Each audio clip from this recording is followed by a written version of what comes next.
I completed my initial nursing training in 1987. I've tried other things in the meantime, but I'm still nursing after 30 years.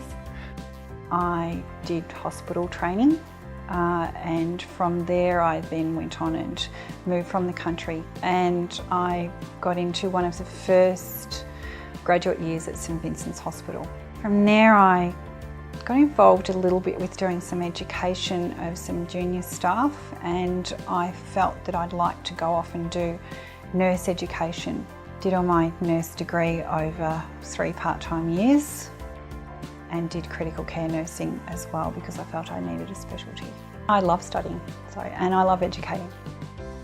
Started in general practice 5.5 years ago.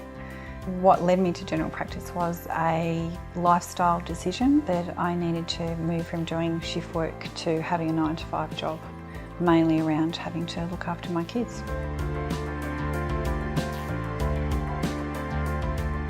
I wasn't quite sure what general practice was going to bring me. The nurse position that was advertised, they knew they wanted a nurse, but they really didn't know what they wanted her to do. So we grew together into this role. But when I started the PAP nurse course, I was like, wow, I actually think this is where I should have been for a while. So it's really opened my eyes, and then on from there I've done a lot of self-motivated education around women's health. Whilst I was doing my PAP nurse course, I was the gypsy. I used to move from room to room, and I went to the practice manager one day and I said to her, I'd really think that we're going to have to talk about how we're going to set my room up. So I had the nurses' room involved because of my studies, and I think that shows how much they wanted my role to expand and that they appreciate what I'm doing, what I'm adding to the clinic.